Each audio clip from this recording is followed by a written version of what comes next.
Welcome back to your favorite sanctuary after sundown, the subconscious classroom, where history hums just beneath the quiet. We're so grateful to have you with us again this evening. Tonight's 7-part journey is not about war or empire, but something more intimate, more quietly human. We won't be standing in the halls of kings or the chambers of generals. Instead, we'll be sifting through drawers, digging through time-worn boxes, and brushing the dust from objects long kept and long forgotten. Because this is the story of the first thing we ever hoarded. Before vaults, before shelves, before even the idea of ownership, there were beads, bones, stones, relics of meaning that no one could quite part with. In this soft-spoken exploration, we'll trace the haunting trail of human memory, from ancient treasure pits to the contents of your grandmother's kitchen drawer. What drives us to hold on? What lingers when everything else is lost? As always, let us know which corners of time you'd like to visit next. And if this quiet unraveling brings you comfort, curiosity, or calm, consider liking or subscribing, so we can continue our moonlit strolls through history's quieter side.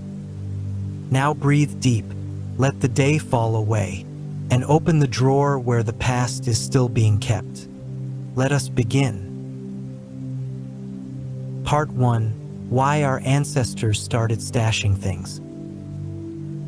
Long before vaults and safety deposit boxes, before coin jars and junk drawers, before attics groaned under the weight of inherited clutter, people were already hiding things, stashing them, piling them up in pits, baskets, niches in stone walls, or hollow trees.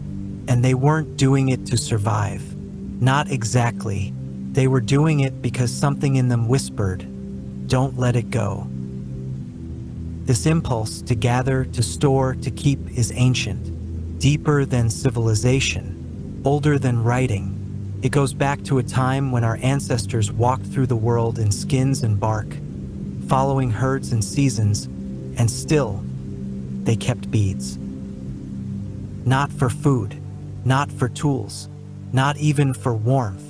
They kept them because they meant something. A shell pierced and worn smooth, a carved stone, bright red, hidden in a satchel. These were among the first objects deliberately saved, traded, displayed, and sometimes buried for no one else to see.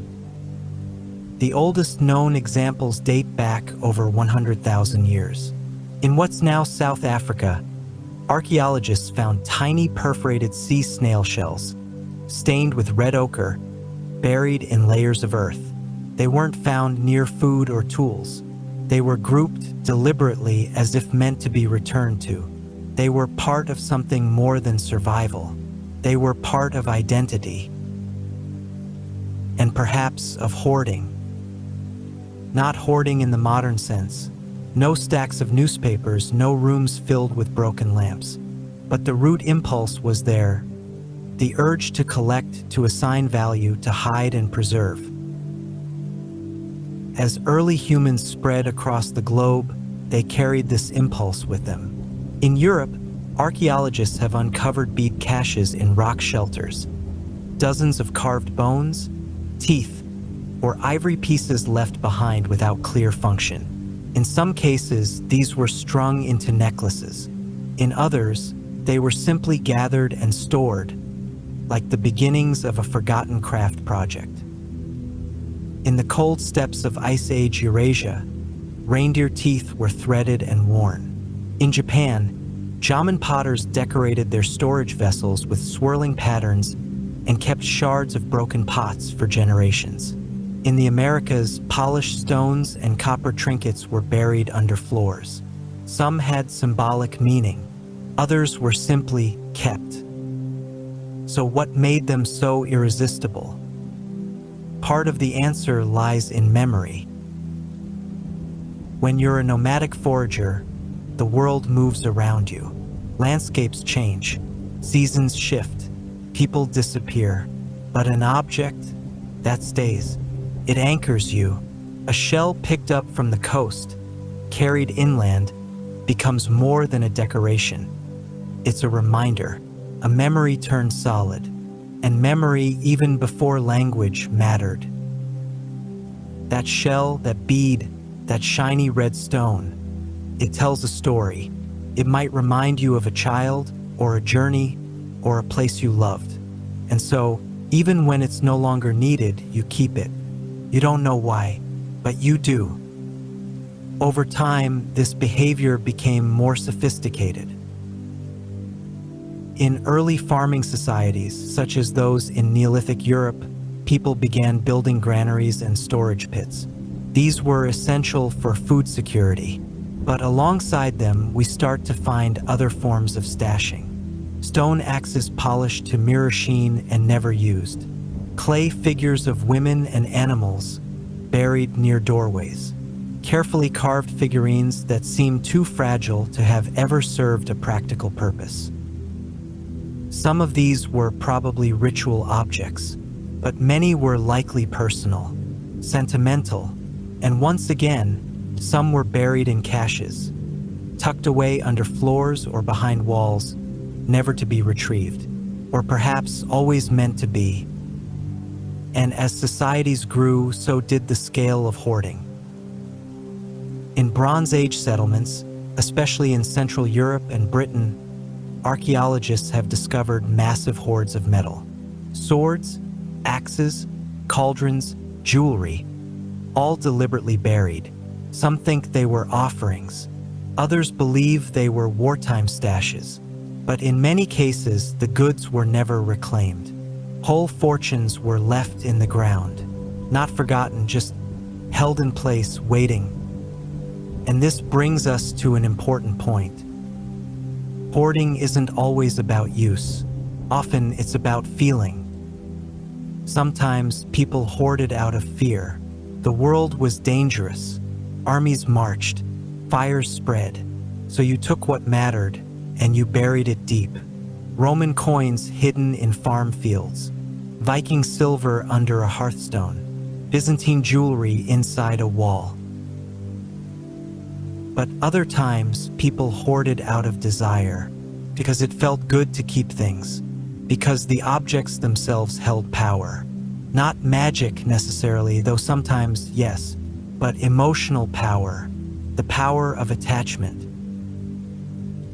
This is where the line blurs between practical storage and compulsive saving, between a pantry and a treasure trove, between a tool chest and a dragon's hoard. And the objects, they're not always gold. Some of the earliest known hoards include pigments, chunks of red ochre, yellow clay, or black charcoal. These were stored in bundles, sometimes with brushes made of reeds or hair. These were the tools of the first artists or the first decorators. They were not consumed. They were cherished, perhaps even collected. Because color, like memory, doesn't fade when it's buried. Even in ancient Mesopotamia, hoarding had begun to evolve. In the city of Ur, archaeologists found boxes filled with cylinder seals. Used to mark documents? Yes, but also carved with scenes of gods, monsters, and myths. Some were too worn to be useful. Others were broken, but they were kept and passed down generation after generation. Their owners could not bear to part with them. The same pattern appears in early Chinese dynasties. Jade pendants, sometimes broken or chipped, were wrapped in cloth and buried beneath homes. In Mesoamerican temples, fragments of obsidian blades, too small to be used, were stored with reverence. Across cultures, across millennia, the pattern holds. We keep things that feel important, even when they have no use. We bury them, we hide them, we hoard. And from these early instincts, a world of collections began. By the time writing emerged, around 5,000 years ago, people were already curating. Clay tablets in Sumerian archives list inventories of goods. They mention old items, stored for no clear reason. In some temples, scribes created lists of lists, objects owned by the gods, stored in chambers, never touched. Even then, the first catalogs had begun. And just like that, hoarding became institutional. Temples stored sacred relics. Palaces stockpiled gifts. Cities held back grain, oil, and incense. And beneath it all, individuals kept their own small treasures: beads, locks of hair, family bones, coins, feathers, dried flowers. It wasn't madness, it was human. A way to say this mattered. A piece of me is in this. Part 2. By the time the Roman Empire stretched from the Atlantic to the edge of Asia, the practice of hoarding had evolved into something both ordinary and extraordinary. Across villas, cities, and far-flung provinces, people began to bury their wealth, not just for safekeeping, but for reasons that were deeply personal, political, and often emotional. And Rome, with all its order and roads and legions, was a world where danger never slept.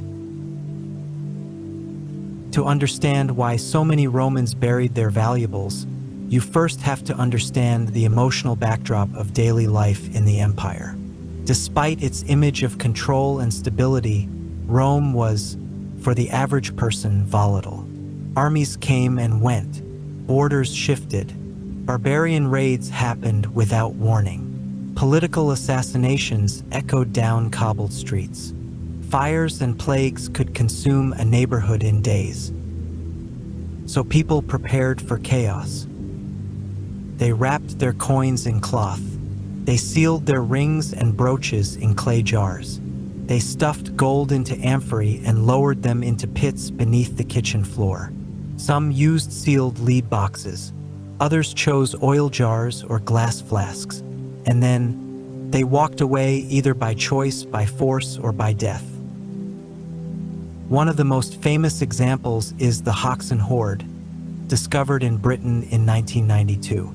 It contained over 15,000 Roman coins, along with dozens of gold and silver objects, spoons, bracelets, pepper pots.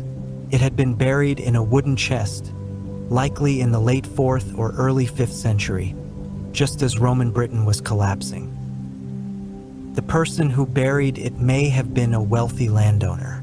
Perhaps they feared Saxon raids. Perhaps they never returned.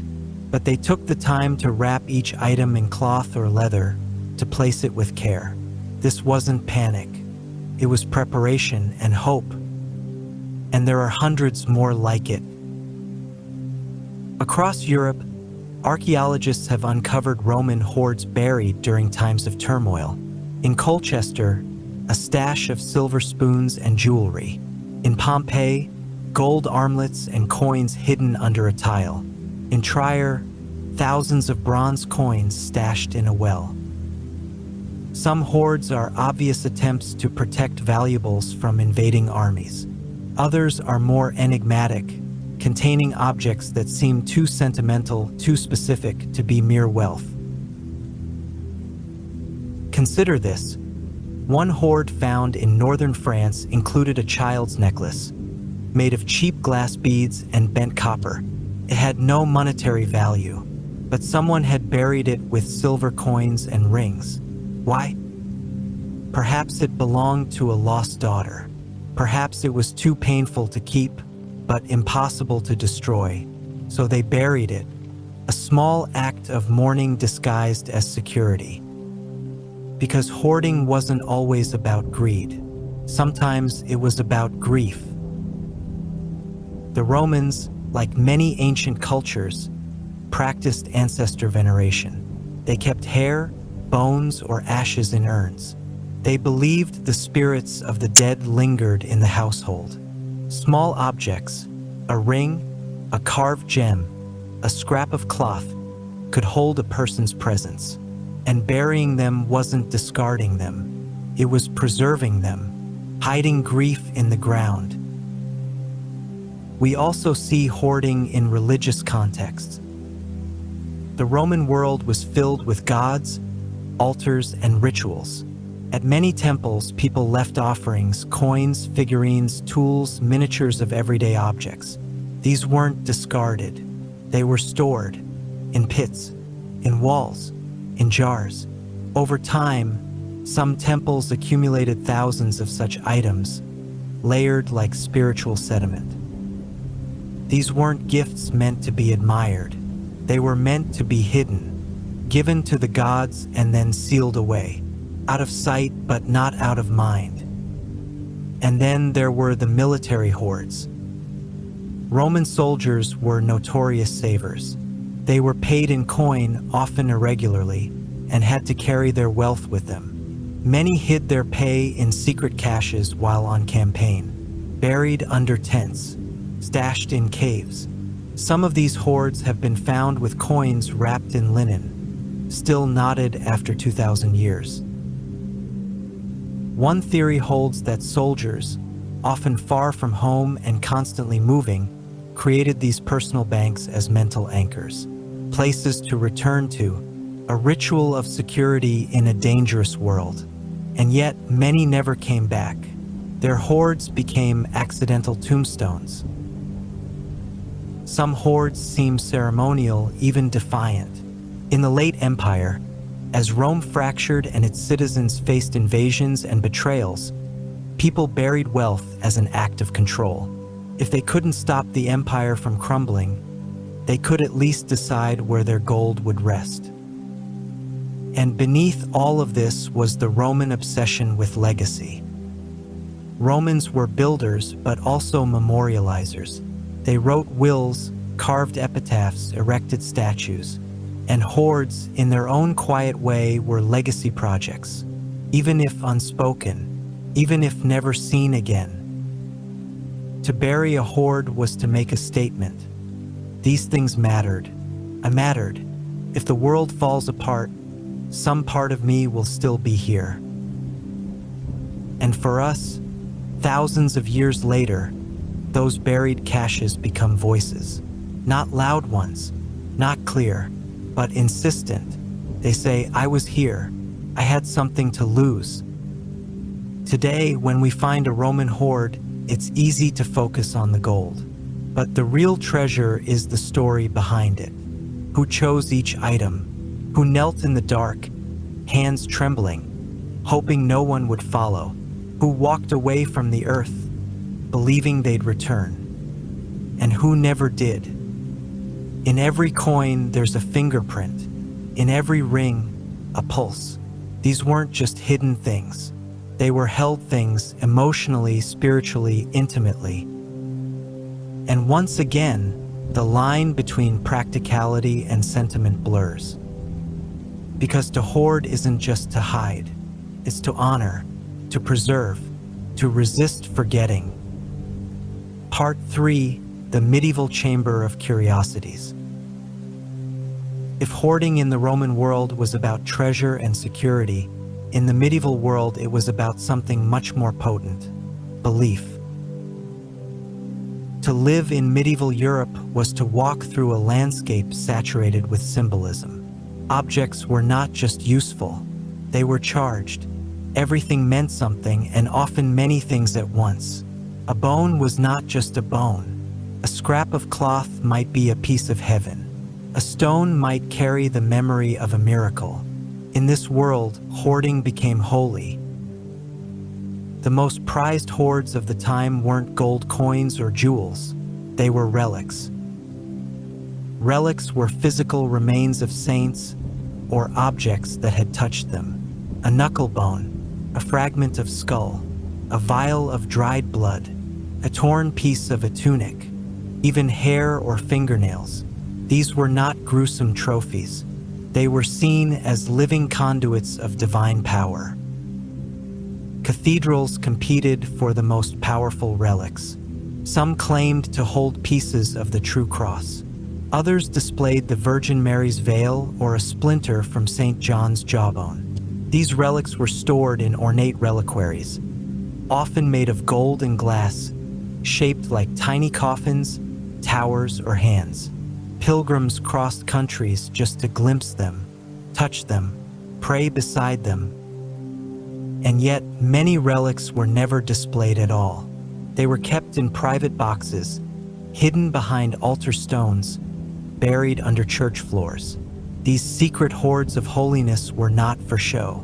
They were insurance, protection, anchors of belief. And the practice wasn't limited to churches. Ordinary people hoarded relics too, though theirs were humbler. A piece of a saint's robe acquired at a fair, a pebble from a holy well, a candle stub from Eastern Massachusetts. These were tucked into pouches, hung around necks, or stored in household shrines. Some were sewn into clothing or buried in the walls of homes. If your house caught fire or your child fell ill, you wanted something, anything that felt powerful in your hands. Because in a world without modern medicine or security, objects became blessings made solid. And so people hoarded them. But relics were just the beginning. In the Middle Ages, people hoarded objects that we might find baffling today. Locks of hair, teeth, shoes, dried plants, bookmarks made of bone, cracked mirrors. They didn't hoard to decorate, they hoarded to remember. Consider the pilgrim's badge. These small lead trinkets were sold at shrines across Europe. They featured symbols of saints, a shell for Compostela, a sword for St. Paul. Pilgrims sewed them onto cloaks and hats, but many didn't wear them for long. They brought them home, carefully removed the badges, and stored them in chests. Some stitched them into pillows. Others buried them with the dead. They were souvenirs, yes, but also proof. I was there. I believed. The medieval mind was not obsessed with minimalism.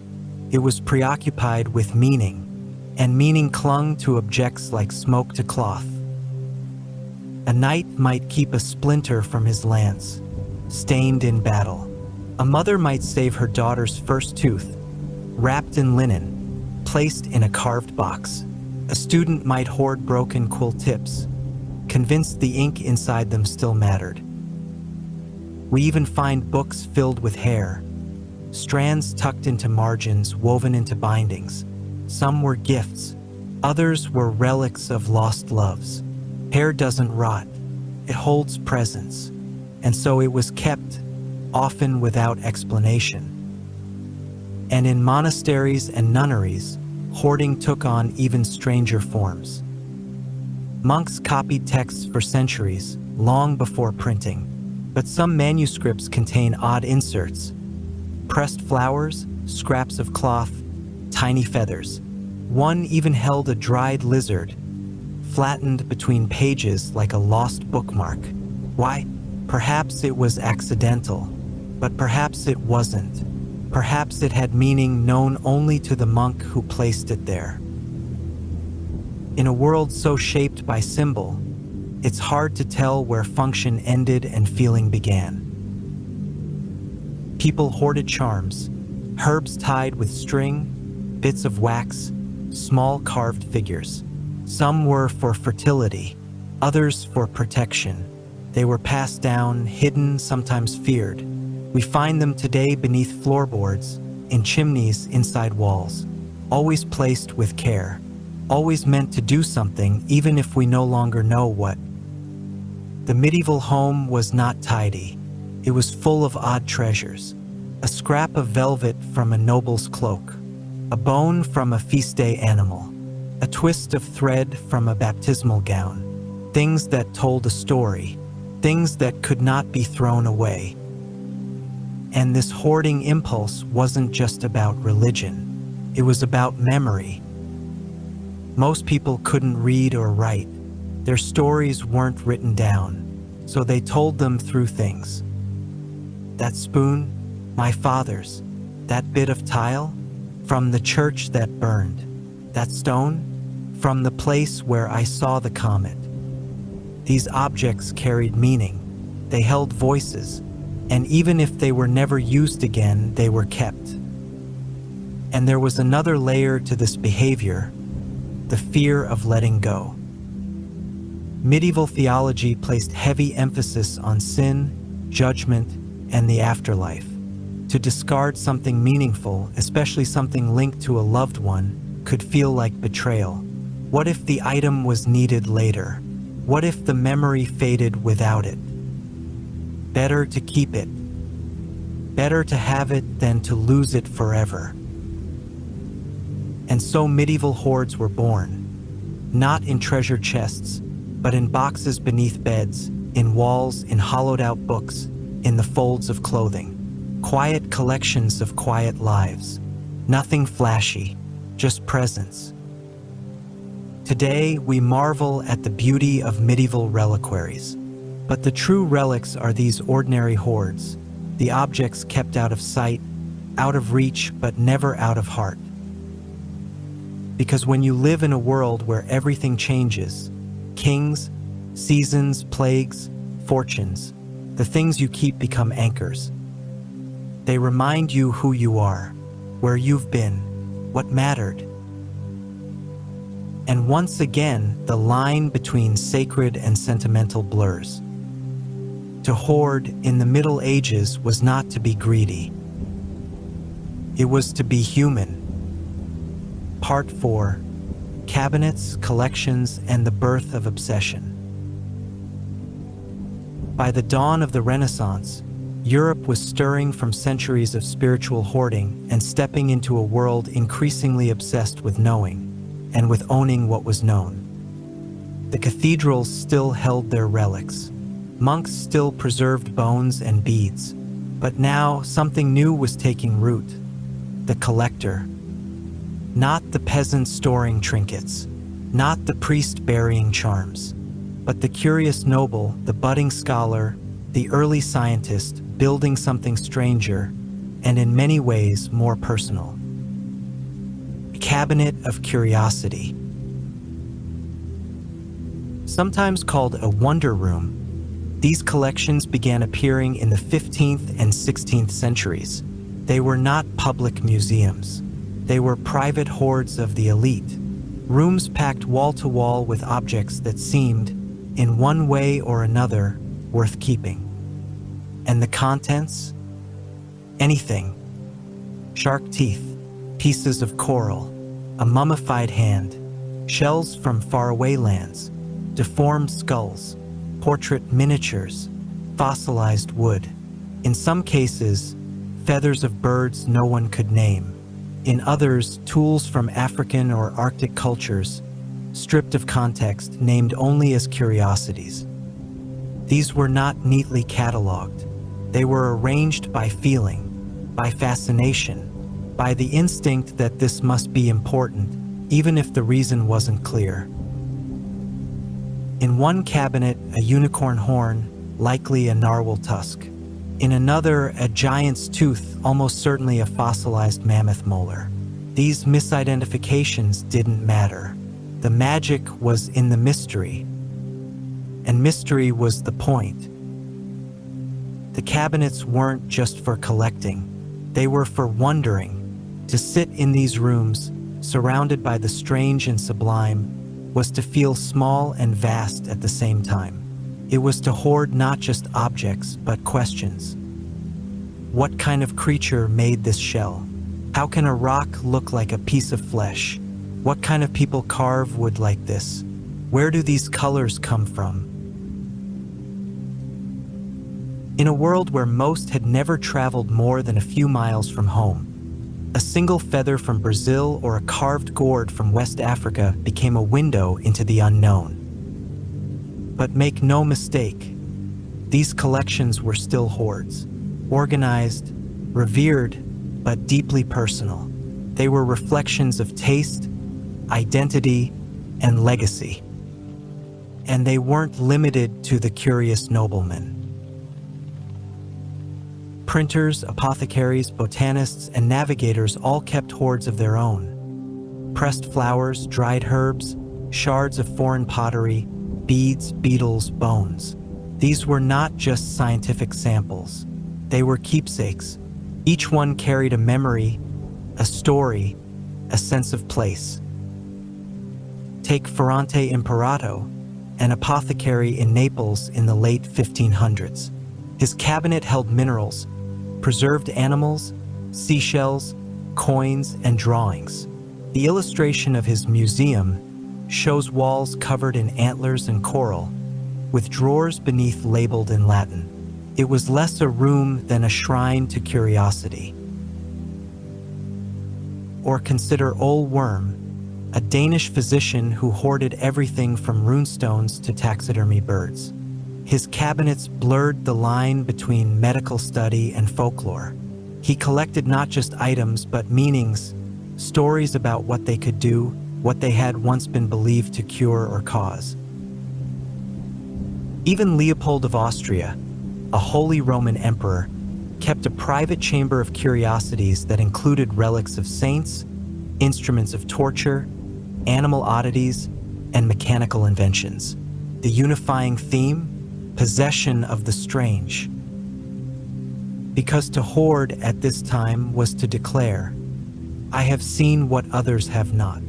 I have touched the unknown. I contain the world within this room. But alongside this surge of fascination was something darker. As colonial empires expanded, European cabinets began to fill with plundered objects. Masks, statues, tools, human remains, taken from colonized regions and brought back not as cultural artifacts, but as trophies. These hoards were acts of dominance disguised as curiosity. The people who once stored bones in reverence now took them from graves abroad, labeled them savage, and displayed them in drawers. What had once been sacred to someone else became decoration for the collector. Even within Europe, the desire to collect sometimes eclipsed empathy. Skeletons of executed criminals were preserved. Locks of hair from freaks and wonders were displayed in bottles. A hoard of deformities, real or imagined, fueled the 17th century appetite for the bizarre. Still, not all collections were grotesque. Some were gentle. A young woman might keep a pressed flower from a first dance. A merchant might collect coins from each city he traded in. A botanist might dry leaves and label them in delicate handwriting, never intending to publish, but simply wanting to remember. These were quiet hoards, forgotten drawers filled with feeling. And as the Renaissance gave way to the Enlightenment, hoarding began to shift again, from the chaotic and magical to the systematic. The age of classification had arrived. Scientists began to catalog. Museums were born. Linnaeus gave names to every plant and animal he could find. Suddenly, the hoarder had to become a curator. The cabinet had to become a collection, and the collection had to have order. But under the neat labels and glass cases, the old impulse lingered. A scientist saving moths in drawers, a scholar copying the same manuscript by hand, again and again, a child hiding stones under their bed. These were not so different from the woman sewing a relic into her pillow or the Roman soldier burying coins in a field. Each was a gesture of attachment, of wanting to hold something that might slip away. And so the collector, the curator, the scientist, and the hoarder all met in the same quiet space, where wonder touches anxiety, where memory meets desire. Because a cabinet, after all, is just a box. And a box, no matter how ornate, is still a place where someone puts what they cannot let go of. Part 5: Victorian hair, mourning rings, and memory dust. By the 1800s, hoarding had become romantic. No longer just the work of monks or collectors or fearful farmers. The act of keeping took on an entirely new form, tender, ritualized, and deeply emotional. This was the age of sentiment, an era when people didn't just save things, they saved feelings. And nowhere was this more evident than in the strange, sorrow-soaked world of Victorian grief. Victorian Britain, and much of Europe and America by extension, was fascinated by death, not in the grotesque way, but in a ceremonial, almost reverent way. To die was to enter a new phase of family history, and those left behind didn't simply mourn, they preserved. One of the most iconic and oddest hoarding habits of the period was the collection of hair. Hair, after all, does not decay. It survives long after the body fades. So Victorians clipped locks from the deceased, carefully combed, tied with ribbon, and often placed in envelopes, lockets, or glass mourning jewelry. A mother might keep a child's hair in a gold pendant. A widow might braid her husband's into a brooch. Friends exchanged curls as tokens of eternal connection. And those with the patience or obsession wove entire wreaths from human hair, crafting elaborate floral patterns to hang in the parlor, framed like art. These weren't secret practices. They were normalized, advertised. Pattern books were printed to teach women how to braid hair jewelry at home. Hair work was considered a proper domestic art, as common as embroidery or painting. A well-made hairpiece wasn't creepy. It was respectable. But the sentiment didn't stop at follicles. Mourning rings, popular throughout the 18th and 19th centuries, contained the names of the dead, their date of passing, and often a trace of their body, hair, a bit of cloth, or in some rare cases, powdered bone. These rings were passed down across generations. Some families had drawers full of them, wearable heirlooms of loss. Others kept funeral cards, embossed with black borders, tucked into Bibles, portraits of the deceased, sometimes even post-mortem photographs, lined mantels and hallway walls. Babies posed as if sleeping, the elderly shown seated, eyes painted onto closed lids. People didn't hide from grief, they collected it. Entire rooms became hoards of memory, a husband's pipe untouched, a child's shoes never worn again, a pressed handkerchief, a church fan, a final letter. These objects weren't useful, they weren't discarded, they were clung to, and the keeping went beyond death. Sentimental hoarding in the Victorian age included love tokens, vacation souvenirs, pressed flowers from weddings, pebbles from honeymoons, matchbooks, bits of ribbon, sealed envelopes never opened.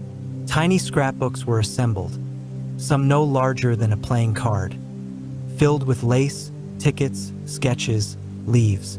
Anything that could hold a moment was folded, glued, wrapped, and stored.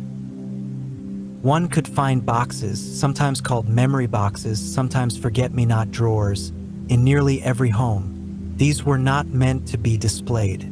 They were opened in private. A widow might spend her evenings paging through letters. A child might sneak into a parent's bureau and find a perfectly preserved button from a long-dead aunt's wedding gown. The objects weren't valuable. They were charged.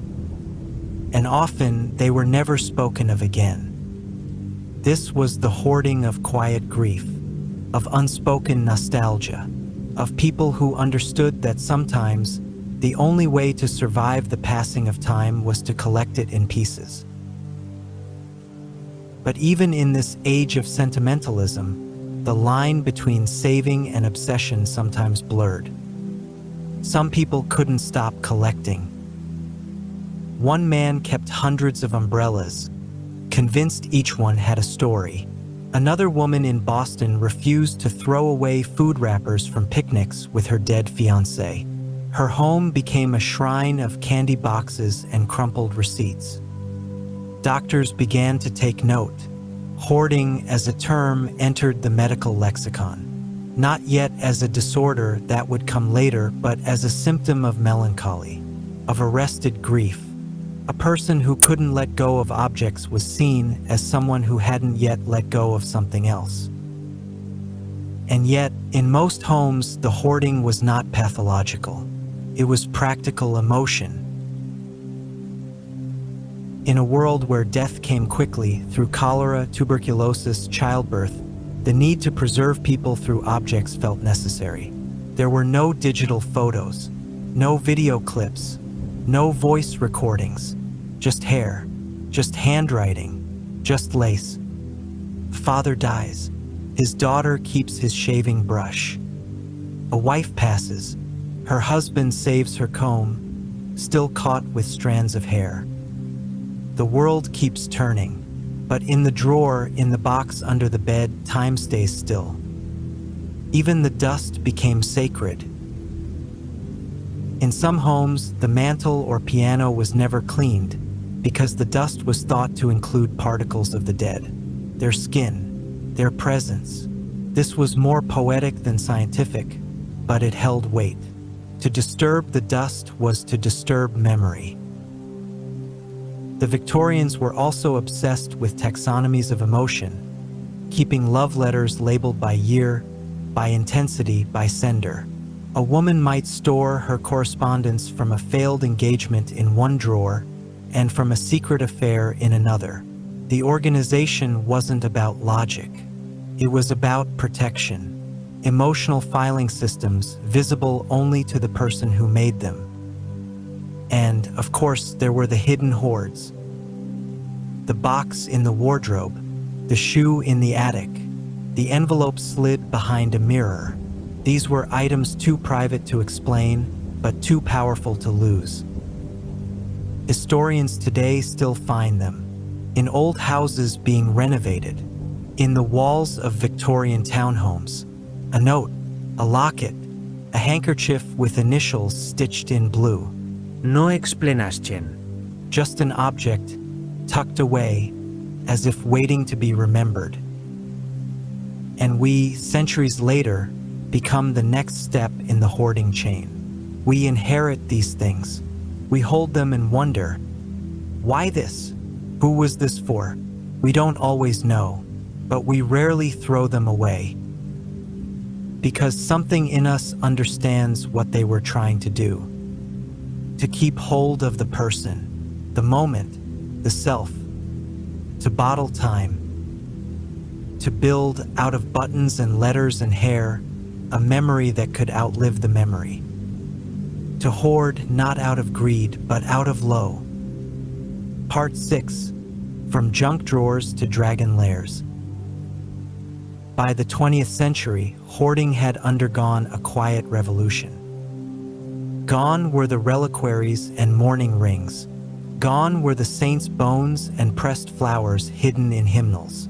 What remained, however, was the core of the impulse, the desire to hold on to something that felt like more than it looked like. But now it was happening behind closed doors, in basements, in closets, in drawers too full to close. This was the age of stuff, and stuff came fast. Factories churned out trinkets. Department stores promised memories in the shape of home appliances. Postcards, matchbooks, ashtrays, empty perfume bottles, buttons, screws, souvenir spoons.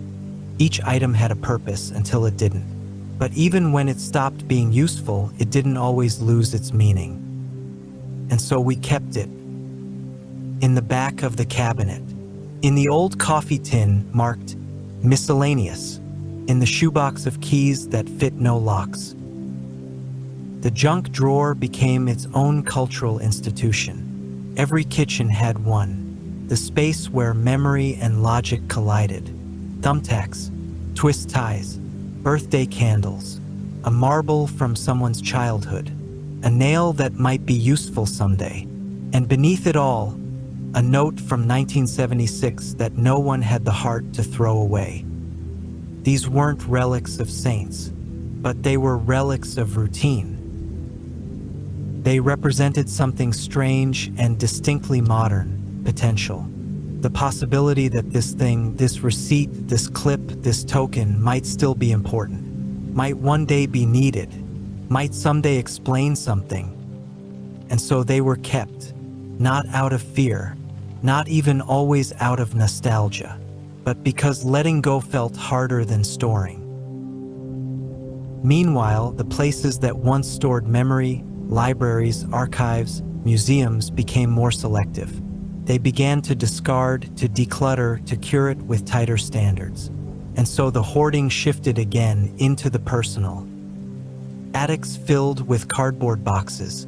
Closets became caves. Old electronics stacked like fossils from the past decade. Home offices lined with unread instruction manuals and receipts for things no longer owned. And people began to notice. In the 1940s and 50s, early psychologists started writing about pathological collecting. They spoke of patients who couldn't discard newspapers, who filled their homes with string, broken tools, jars, scraps of paper. At first, it was lumped in with obsessive-compulsive behavior. Later, it would become its own diagnosis. The term hoarder entered everyday language, and not kindly. By the 1980s and 90s, hoarding had become shorthand for mental disorder. Reality shows and documentaries began to expose the most extreme cases. Homes so packed with belongings that doorways were blocked, sinks were unusable, staircases vanished under piles of things. Rats, mold, rot, sometimes tragedy, and always disbelief from the outside world. Why would someone keep all this? But those who lived inside these collections, these dragon lairs of the forgotten, rarely saw trash. They saw continuity. They saw potential. They saw connection. That pile of VHS tapes, memories of family movie nights. The 10-year-old shampoo bottle, a reminder of who they were when they last used it. The newspapers, evidence, history, something no longer printed that might someday matter. In many ways, these modern hoards were no different than the pilgrim's badges or the dried herbs sewn into a medieval corset. The motivations had not disappeared, only changed clothes. And there were always gradations. For every extreme hoarder, there were thousands of soft hoarders, people with too many mugs, too many pens, too many just-in-case Tupperware lids. Not disordered, just reluctant, sentimental. Some people kept boxes labeled sentimental without ever opening them again.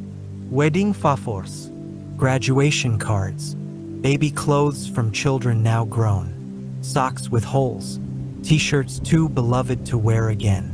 These weren't saved because they'd be used.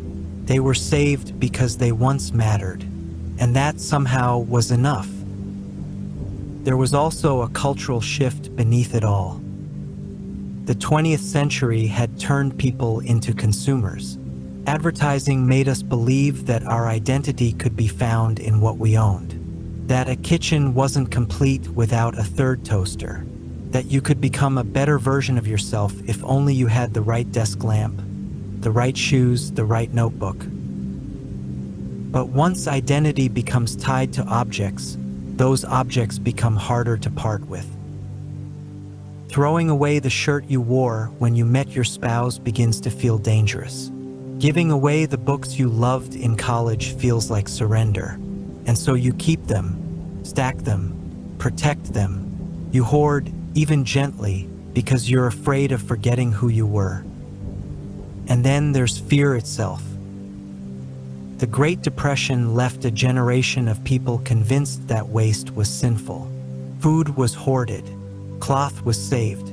Old screws, worn tires, coffee tins, and flour sacks, all stored in case times grew hard again. And many passed this instinct to their children and grandchildren, even as scarcity gave way to abundance. And then came digital hoarding. In the 1990s and 2000s, the age of physical clutter began merging with a new frontier, the clutter of bytes. Thousands of emails left unread, bookmarks never revisited, Photos saved and never organized. Tabs open for months. Download folders overflowing. We no longer had to hoard in boxes. Now we hoarded in the cloud. But the impulse was the same. Keep it. It might be important. It might be the last copy. It might be the only proof. Even our social media profiles became hoards of self. Memories we couldn't let go of. Comments from people now gone. Echoes of emotions long faded, stored on servers we don't even control. And yet we keep scrolling, keep saving, keep collecting fragments of identity. Because somewhere deep inside us, the same prehistoric voice that once whispered bury the beads now murmurs don't delete that folder. And all of this points to a profound truth. We are not, by nature, tidy creatures. We are remembering creatures. And sometimes remembering requires clutter. Part 7. Why we'll always be keepers. We live now in an age obsessed with shedding, with lightness, with letting go. From magazine headlines to best-selling books, we're told that less is more, that tidy homes lead to tidy minds, that happiness lies not in having, but in unburdening. Clutter, we're told, is chaos. Attachment is noise. To be free, we must discard. And yet, so many of us keep things anyway. We keep shoeboxes full of ticket stubs. We keep socks with holes because we wore them to something important. We keep drawers of keys we can no longer match to doors, and scarves we haven't worn in years. We keep love letters, and broken earrings, and chargers for devices we haven't owned in a decade.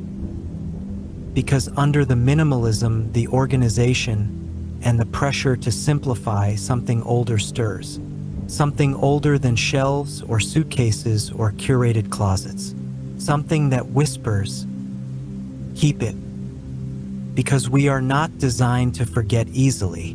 We are made to carry things with us, through time, across grief, through generations. The very first humans hoarded beads. They carved stones into shapes and buried them in the ground. They kept shells from beaches hundreds of miles away. They made ochre bundles. They drew images on walls and returned to them over and over again. And none of it was necessary for survival. It was necessary for something else, for memory. Throughout history, we see this same pattern. In Roman homes, coins were hidden beneath floorboards. In medieval cottages, dried herbs were sewn into hems and buried in walls. In Renaissance studies, cabinets overflowed with feathers and fossils and things that no longer had names. In Victorian dressers, lockets held hair. Mourning rings, teeth, notes, buttons, dust. Hoarding has always existed, but most of it has never looked like madness. Most of it has simply looked like love. Because the things we keep are rarely practical. They are sentimental, symbolic, emotional. They're not always beautiful, but they are always full of something we're afraid to lose. A receipt from a meal before everything changed. A broken watch from a person now gone. The box a wedding ring came in. The toy your child carried for years and then outgrew. And in these objects, time gets trapped. Not perfectly, not with clarity, but with texture. You touch the thing and the memory returns, not just as a thought, but as a feeling. A whole day restored through one scrap of fabric. This instinct has adapted but never left. Now we hoard digitally. We keep emails we'll never reread. We save screenshots of conversations that meant something, even if they ended badly. We bookmark articles. We keep tabs open. We back up folders of photos we never organize and couldn't bear to lose. Our desktops, our drives, our phones, these are the new addicts. And what we keep, we rarely explain. Ask someone what's in their saved folder on social media, And they'll tell you, it's random, it's nothing, but scroll through, and it's everything. Recipes they'll never cook, quotes that held them together on a hard night, photos of strangers that reminded them of someone they loved. Even the most ordinary homes have hidden hoards, boxes under beds, closets with sentimental stuff, cabinets labeled miscellaneous.